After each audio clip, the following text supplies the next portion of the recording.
All right, welcome to U.S. History. Today, you're learning about why you're in school and why you should be doing just a little bit better. So let's get into it and let's get started with some things, and then I'll rant and rave.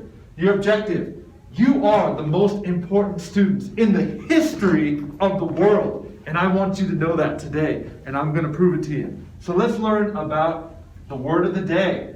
Do we know what exponentialism means?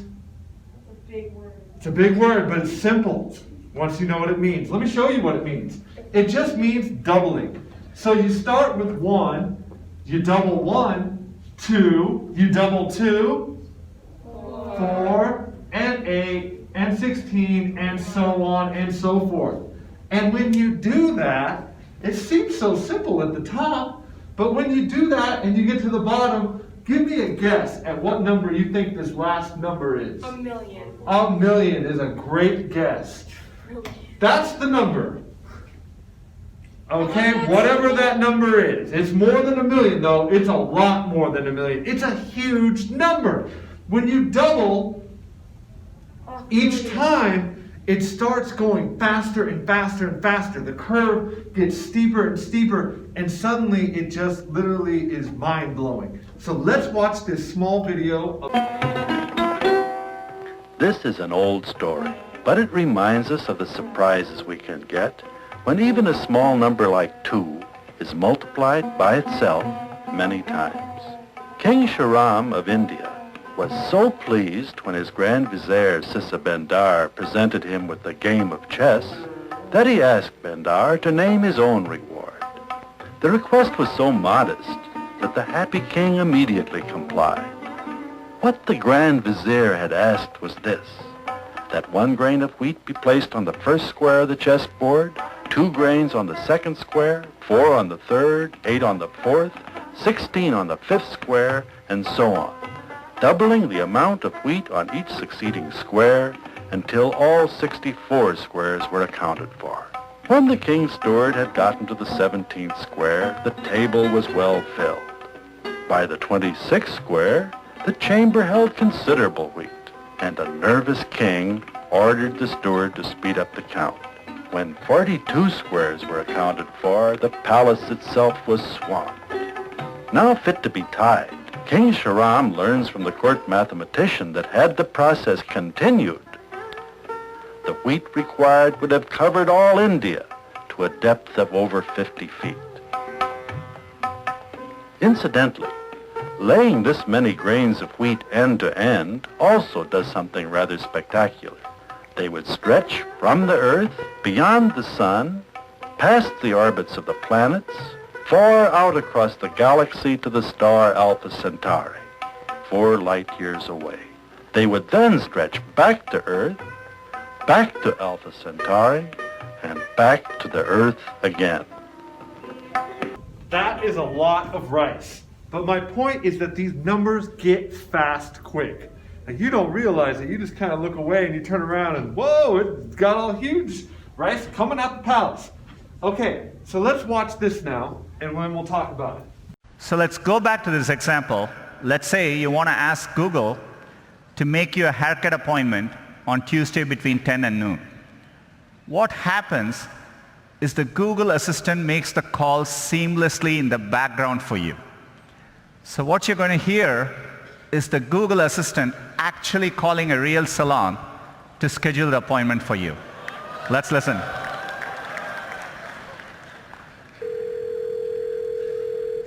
So how can I help you? Hi, I'm calling to book a women's haircut for a client. I'm looking for something on May 3rd. Sure, give me 1 second.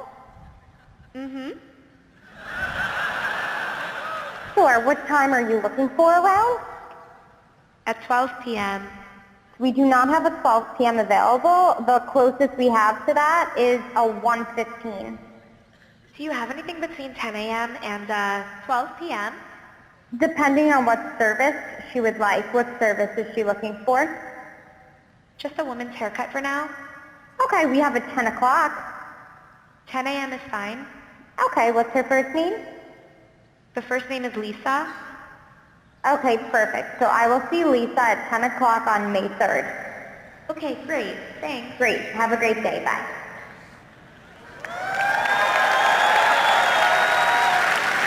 Okay, so again, going back to the chessboard, because we're going to keep going back to it, we're only right here. And the computer it sounds like a person. It's able to understand, it's able to talk. In your lifetime, you're going to make it down to here. What's it going to be like? Not when it's better by a little bit, but when it's doubled and doubled and doubled again. Does that make sense? Moore's law says everything doubles about 18 months. Maybe that'll happen, maybe that won't. But so far it's been pretty accurate. Welcome to... Okay, we're going to learn about Kurzweil now, Ray Kurzweil. And before I even tell you what he thinks, I need to show you who he is. So let's just rather than me give you the introduction, I pass it over to Harvard. Welcome to MIT course MIT, 6S099. Course 6S099, Artificial General Intelligence. Today we have Ray Kurzweil. He is one of the world's leading inventors, thinkers, and futurists with a 30-year track record of accurate predictions.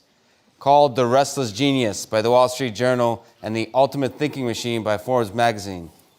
He was selected as one of the top entrepreneurs by Inc. magazine, which described him as the rightful heir to Thomas Edison.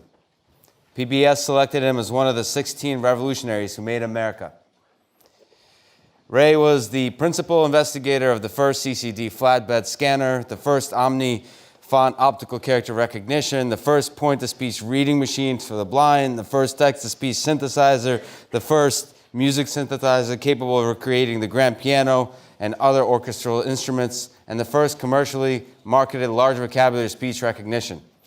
Among Ray's many honors, he received a Grammy Award for outstanding achievements in music technology. He is the recipient of the National Medal of Technology, was inducted into the National Inventors Hall of Fame, holds 21 honorary doctorates and honors from 3 U.S. presidents. All right, you've got the idea. This guy is an interesting character, to say the least, and an important inventor, and someone you should learn about, right? A guy that's this level of entrepreneur and inventor we should learn about. What does he have to say about the future? Let's find out.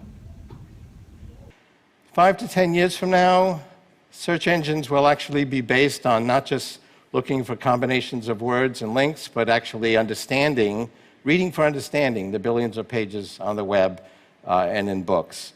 So you'll be walking along and Google will pop up and say, Mary, you expressed concern to me a month ago that your glutathione supplement wasn't getting past the blood-brain barrier. Well, new research just came out 13 seconds ago that shows a whole new approach to that, a new way to take glutathione. Let me summarize it for you. 20 years from now, we'll have nanobots, because another exponential trend is the shrinking of technology. They'll go into our brain, through the capillaries, and basically connect our neocortex to a synthetic neocortex in the cloud, providing extension of our neocortex. Now, today, you have a computer in your phone, but if you need 10,000 computers for a few seconds to do a complex search, you can access that for a second or two in the cloud. In the 2030s, you need some extra neocortex. You'll be able to connect to that in the cloud directly from your brain. So I'm walking along and I say, oh, there's Chris Anderson. Oh, he's coming my way. I better think of something clever to say. I've got 3 seconds. My 300 million modules in my neocortex isn't going to cut it. I need 1 billion more. I'll be able to access that in the cloud. And our thinking then will be a hybrid of biological and non-biological thinking. But the non-biological portion is subject to my law of accelerating returns. It will grow exponentially. And remember what happened the last time we expanded our neocortex? That was 2 million years ago when we became humanoids and developed these large foreheads. Other primates have a slanted brow. They don't have the frontal cortex. But the frontal cortex is not really qualitatively different. It's a quantitative expansion of neocortex. But that additional quantity of thinking was the enabling factor for us to take a qualitative leap and invent language and art and science and technology and TED conferences. No other species has done that. And so over the next few decades, we're going to do it again. We're going to again expand our neocortex, only this time it won't be limited by a fixed architecture of enclosure. It'll be expanded without limit. That additional quantity will again be the enabling factor for another qualitative leap in culture and technology. Thank you very much. Okay, what do we think of that? Was that interesting? Was that awesome? Are you scared? Talk to me, class. Talk to me, Goose. Yes. Oh, hey, hold on.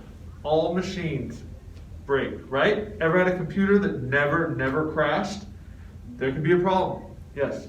Choices matter. Okay, China's monitoring employees' brainwaves and emotions. The technology boosted the company's profits by $315 million. So let's talk about this. There's a hat, and it can read your brainwaves. Do you want to wear the hat that reads your brainwaves? Yes. That sounds Maybe, maybe not. Yes. Do you want the pilot on your airplane to read the hat to wear the hat that reads your brainwaves? Maybe, right? Don't you want the pilot? Don't you want to make sure he's awake and competent and on and focused? Let me rephrase it. Do I want my students to wear the hat? Maybe. So I know who's paying attention and who's not? Do I want to wear the hat that reads my brainwaves so that my administration can see if I'm doing a good job? No, I don't want to wear the hat, but I might want the subordinates to wear the hat. Does that make sense? Soon, everyone would wear the hat. 红色是表示你的专注力显示得很高， Teachers at this primary school in China 蓝色是走神了， know exactly when someone isn't paying attention. 白色就是你可能跟网络还没有连接好。 These headbands measure each student's level of concentration. The information is then directly sent to the teacher's computer and to parents. China has big plans to become a global leader in artificial intelligence. It has enabled a cashless economy where people make purchases with their faces. A giant network of surveillance cameras with facial recognition helps police monitor citizens. Meanwhile, some schools offer glimpses of what the future of high-tech education in the country might look like. 做出选择吧 ，Good job。 Classrooms have robots that analyze students' health and engagement levels. Students wear uniforms with chips that track their locations. There are even surveillance cameras that monitor how often students check their phones or yawn during classes. These gadgets have alarmed Chinese netizens. But schools say it wasn't hard for them getting parental consent to enroll kids into what is one of the world's largest experiments in AI education. A program that's supposed to boost students' grades while also feeding powerful algorithms. 为了就是国家的这个研究呀、发展呀，我觉得是没有问题的。 The government has poured billions of dollars into the project, bringing together tech giants, startups, and schools. We got exclusive access to a primary school a few hours outside of Shanghai. 同学们早上好。 To see firsthand how AI tech is being used in the classroom. For this 5th grade class, the day begins with putting on a brain wave sensing gadget. Students then practice meditating. 现在想象我们眉心有一点柔和的光芒绽放。 The device is made in China and has 3 electrodes, 2 behind the ears and 1 on the forehead. These sensors pick up electrical signals sent by neurons in the brain. The neural data is then sent in real time to the teacher's computer. So while students are solving math problems, a teacher can quickly find out who's paying attention and who's not. 说明这段时间他是有点在那走神的。 A report is then generated that shows how well the class was paying attention. It even details each student's concentration level at 10-minute intervals. It's then sent to a chat group for parents. 就是他可以看到每个人的评分。 The reports are detailed, but whether these devices really work and what they exactly measure isn't as clear. We were curious if the headbands could actually measure concentration, so one of our reporters tried on the device. 但我没有感觉自己特别集中。This is a new technology with still fairly little research behind it. Theodore Zanto is a neuroscientist at the University of California, San Francisco. He was surprised to learn that this tech, called electroencephalography, also known as EEG, is being used in the classroom on children. It's usually used by doctors in hospitals and labs. EEG is very susceptible to artifacts. And so if you are itchy or just a little fidgety, or the EEG wasn't set up properly so that the electrodes didn't have a good contact, affects the signal. Despite the chances for false readings, teachers told us the headbands have forced students to become more disciplined. 上课回答我的问题，就是他们的声音会比平常更响亮。 Teachers say the students now pay better attention during class, and that has made them study harder and achieve higher scores. 上课认真听讲，作业做的基本上是全对的。 But not all students are as enthusiastic. 就是自己感觉是脑筋，我感觉这里有个紧的。 This fifth grader, whom we caught dozing off in class, told us his parents punish him for low attention scores. And that kind of data adds a new kind of pressure for students. 想啊，如果在一次考试全班人都考了95分以上，就你考了一个85，你会不会感觉你有一种Companies we interviewed said the data can go to government-funded research projects. We spoke to parents who were unclear about where the data ended up, and they didn't seem to care too much. Santos says there's likely no privacy protection at all. In a classroom, if you're trying to make an assessment of an individual student, you really can't anonymize it. Experts and citizens alike are sounding alarms about various aspects of the country's huge push into artificial intelligence. These classrooms are laboratories for future generations. And while these new tools may potentially help some 200 million students raise their grades, just how this all works out won't be apparent until they become adult citizens. So I want your comments on that, but before I do, I want to babble a little bit. You guys out there, I see this great swell. It's AI, it's robots, it's all this stuff. It's in the distance, and you're either going to surf this huge wave and have the best life and the best jobs, and it's going to be awesome time for you, or you're going to drown in the wave. You've got to compete against the robots. You've got to compete against the AI, and that right there is your competition. And they're not messing around, are they? Whether you agree with wearing the headband or not, they're trying to make you pay attention. They're trying to figure out ways to boost their test scores. And I can't put the hat on you, nor would I choose to do. But what I will do is ask for you to do something within, which is one more rep on every test. You don't have to change your life to change your life. You just have to do one more rep according to Tony Horton. If you got 15 right on the test, next time get 16 right. If you got 5 right on the quiz, next time get 6 right on the quiz. Does that make sense? One more test question, one more rep in every class, and that will make the difference. That will change your life. Let me show you something real quick. Okay? That's my life basically in a nutshell. I was a poor student in the high school, and then for reasons I've maybe shared with you or not, but we don't have time right now, I decided what would happen if I did my best. To quote Sun Tzu, what would I do if I could do all that I could? Something along those lines. Anyway, number 1 student, and well, number 2 student in my college at SUU. Number 1 for my particular degree, but doesn't matter. My point is, I took off. Here I am. Okay, if I want to climb up to here, it's like practically impossible for me. I'm sorry, but I got kids, I got a wife.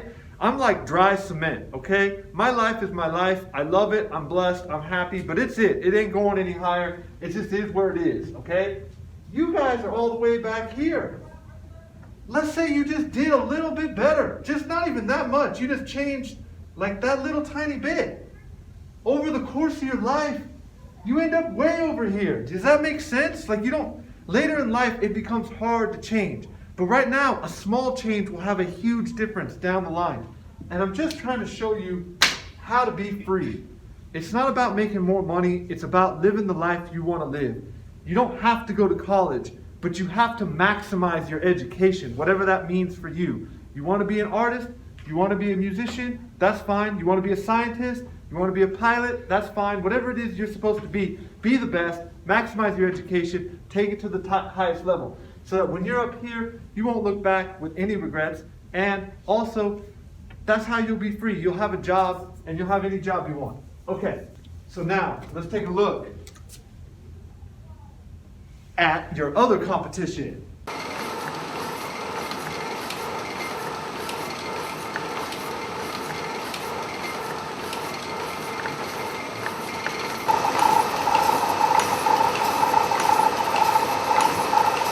Okay, then it upgrades to this.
And so after being treated like that, he quits and heads for the door. Now here's the third version of it.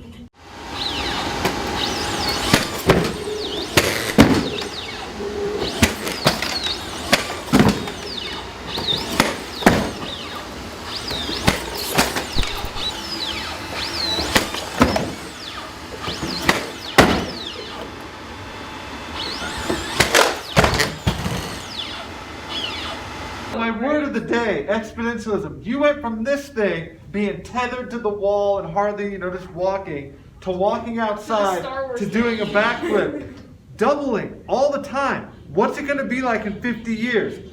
Automation will continue to put pressure on lower skilled jobs.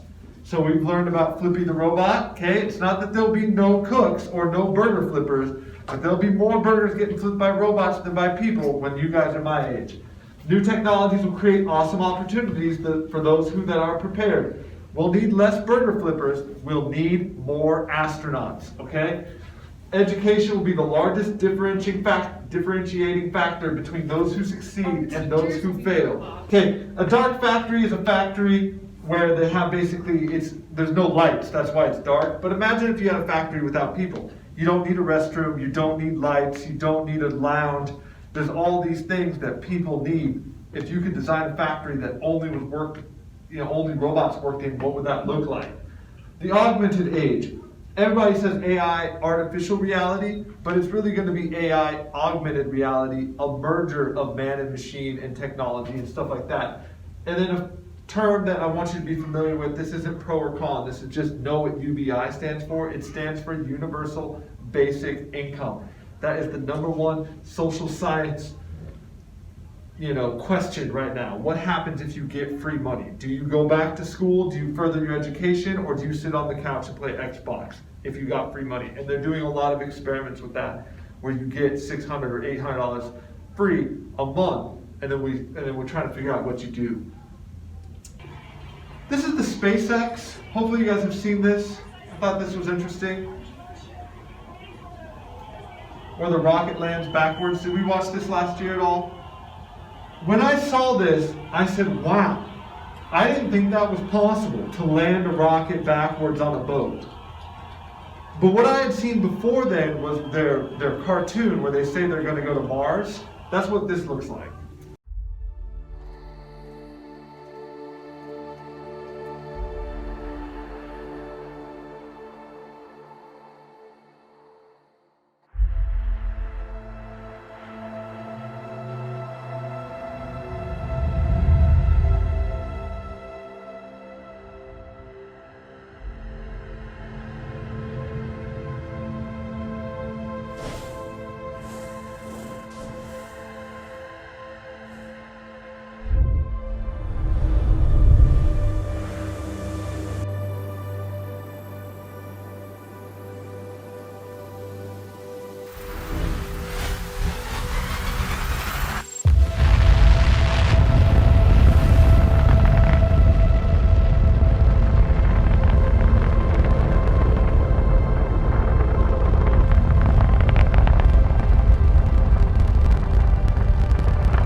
So when I watched this video, I said, no, dude, that's a great cartoon, but you ain't doing that. landing rockets backwards and sending the thing back up to get refueled. I said, that's a great cartoon, that ain't happening. Then when I saw the rocket ship land on the boat backwards, something kicked in me like, dude, they're actually gonna do this. And they are, and we'll learn about this more, but they're doing the testing for all these rockets right now. I think it'll be someone that's your age that'll be the first person on Mars. We'll see. It could happen sooner than that. But you guys will absolutely be around, in my opinion, to watch the first person make it to Mars. They're going to have astro mining. They're going to have all this stuff. This video is not the newest one, but it's got the best music, so we're going to play it. When I think about pilot, I think about airplane. It's funny because you go back 100 years, they would trip out to be on an airplane. But when we're on an airplane, we're like bored, like it's a bus, you know what I'm saying? We're flying through the air, but we're playing on our phones or whatever. You guys will be astronauts the same way that people are flying in planes. You'll be in Starship airplanes. Here's what they're working on right now. All right, guys, have a good flight. See you. Thanks, Such. All right, high fast, man, high fast.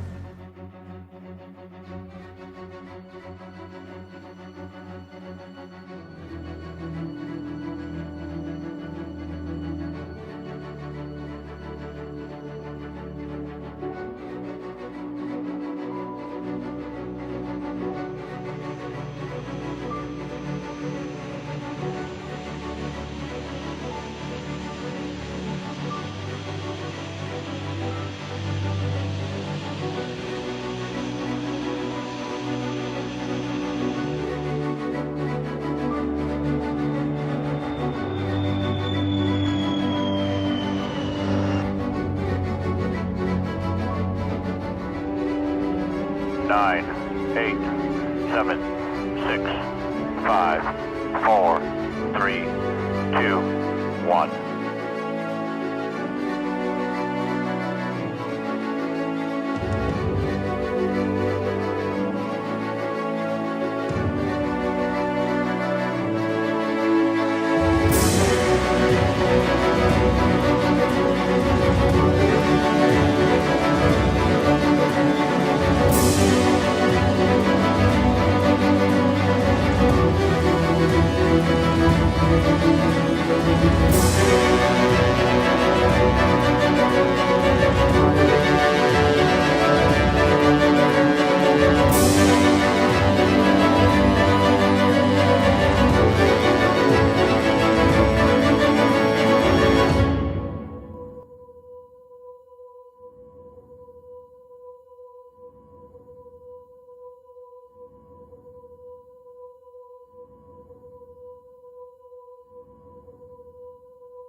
All right, so to recap, some of you are going to compete with the robots. You're going to try to be burger flippers or truck drivers, and the truck will drive itself. That doesn't mean there'll be no truck drivers. It just means you won't be able to demand the income that you want. There'll be pressure on your job because you're competing with the robots.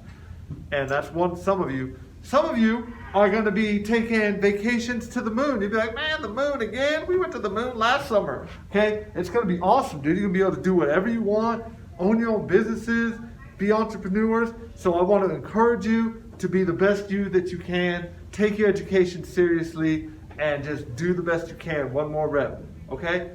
Thank you.